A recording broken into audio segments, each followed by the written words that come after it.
and so on and so on. You've turned it all completely, immediately, into an ad hominem onslaught against Candace. How could you possibly say that? You are speaking to a woman who says the Jews are a ring of demonic pedophiles, and you're saying that I have no right to defend my people. You know, Piers, you have to stop this once and for all. Welcome back, everyone. It's all kicking off on tonight's episode. We have Rabbi Shmuley, Unholy Shmuley, up against Candace Owens. I think it's quite clear from the first clip, there's obviously some sort of bad blood between the two. Things get interesting on the Piers Morgan show. Let's get straight into it. Look, prior to October 7th, I don't think many people were engaged with what is happening in Israel. You know, we kind of all said the same thing. Israel is our friend and ally. I count myself among those people. Post October 7th, the world, and especially I would say Zionists in media, were demanding that we all pay attention. And when we began to pay attention, we didn't like what we saw. You cannot tell me to ever feel comfortable with 18,000 children being ruthlessly murdered. You can't get me to feel comfortable as a Christian with the amount of more explosives dropped, tons of explosives dropped on Gaza than were dropped in Hiroshima. This doesn't make sense to me. Gaza is 30 miles long, 7 miles wide. It's incredibly dense population. And this is, by the way, according to Haaretz, that 40,000 Palestinians have been murdered. I believe they're getting those numbers from the Gaza Health Ministry. She deserves a lot of credit for putting her platform at risk once again for the Palestinian cause. Of course, we know the number is a lot more than what Candace has quoted, especially with what Trump said with his ridiculous plans of moving an entire population. That put the number in the hundreds of thousands. Of course, they know things we don't. Probably explains what Trump meant by, and I quote, come in and clean up.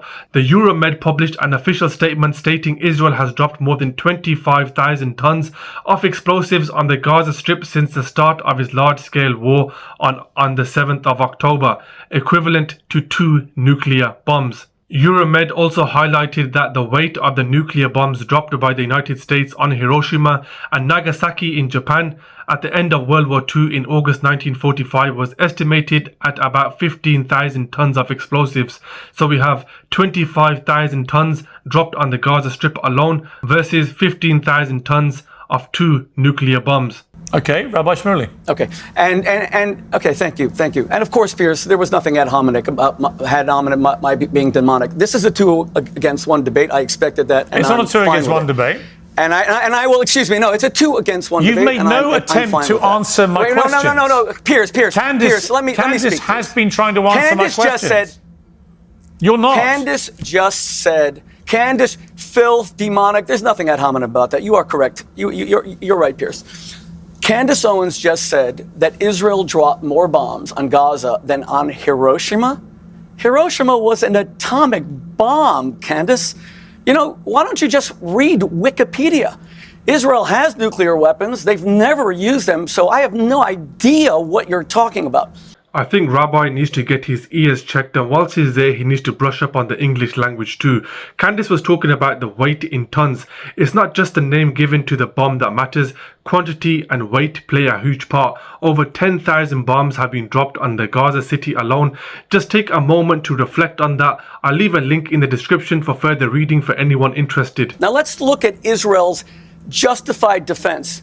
Israel admits, and even Hamas admits, to a 1-to-1 civilian to combatant ratio of civilian casualties, which is a tragedy. It shouldn't even be 1. But remember, Hamas fires their rockets from nurseries. The United States and Afghanistan had a 4-to-1 ratio of civilians murdered for every 1 combatant. In the Korean War, it was 5-to-1. In Iraq, it was at least 2-to-1. Israel has the lowest per capita ratio of combatants to civilians. Candace should acknowledge that. That is what we call a fact.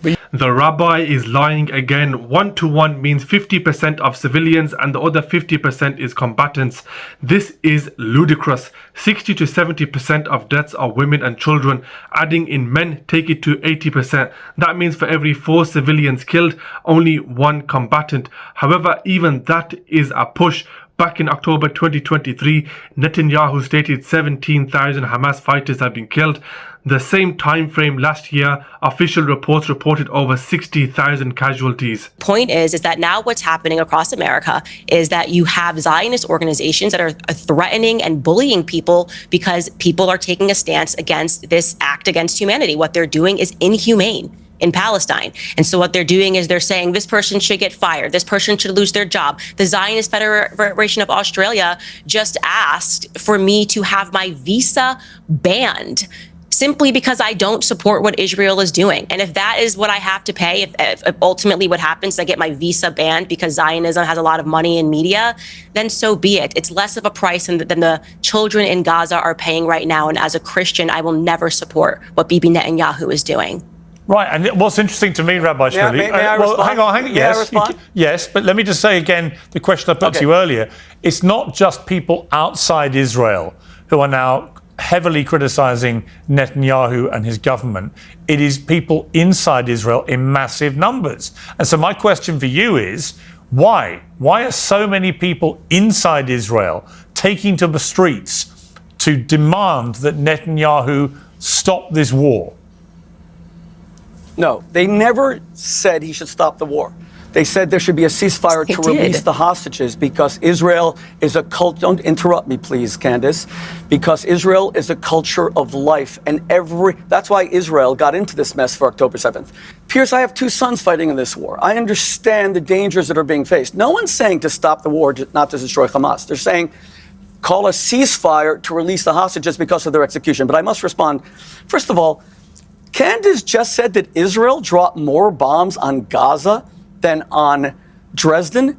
What's your source for that? So it's just interesting because you realize that you use Dresden as an example. No. Answer the question. You just made Piers. This is I the said more tons you of said that Israel. You just made a blood libel against the Jewish state. Dresden was 1,000 Lancaster bombers over 2 nights. I am asking you, what is your source? I will pull up the source for you. Believes that. She's please don't interrupt me. I will she find you the says source. that there were Christians. Would you like a source? When Candace says that it is demonic. You wanted the source from Candace. I never got. You I wanted never, the I never got between. Rabbi Shmuley, you wanted the source from Candace. I think she has speak. one. Well, why don't you let her answer? I think she has one. Let me fact check this source as well. So 70,000 yes, I want to see where Israel dropped more bombs on Gaza than Dresden. 70,000 tons of explosive have been dropped on the Gaza Strip. Let's see how many tons of explosives were dropped on Dresden. 1 second. You mean she said it and now she's fact-checking it? You're kidding me, right? Well, you're asking me to give you the direct source live, and I'm going to look it up for you. So give me 1 second. I don't have a computer on me. I don't have a computer on me. This is ridiculous. Let her finish. This is a cheat sheet. This is absurd. Let her answer the question. Go ahead. Candace. So 2,700 tons of bombs were dropped on Dresden in an 800 bomber air raid. And that is according to Britannica, the encyclopedia. And what was the tonnage of bombs dropped in Gaza? In Gaza, it was 70,000 tons of explosives were dropped in the Gaza Strip. And I got that from CNN. Through the duration of the war to date? Is that the time scale?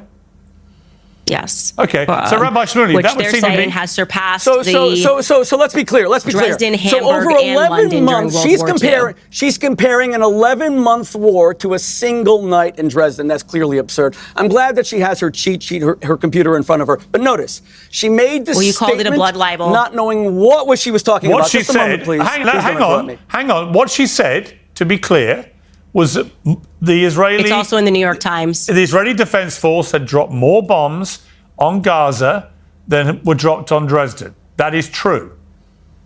Do you accept that, Rabbi Shmuley? You know, Piers. I find this an astonishing debate. You asked. Wait. First of all, I don't. Wait. What do you mean it's true? Because she said it's true? No. Do you accept that's true? Fact checkers? The New York Times says it's true. Is this a serious show? Wait. Every time I try to speak, you asked for a source. You called it a blood libel. You asked for a source. Fortunately, we had time to look it up. Excuse me, you are interrupting me. She made a definitive statement. She admitted she had no source. She had to then use her computer. It's absurd that she has a computer during this debate. But she was right. Because she had to look it up. One second. But she was right. Now she's saying that over an 11-month war. No, we don't know that she's right because your fact checkers haven't checked it, and my fact checkers haven't checked it. But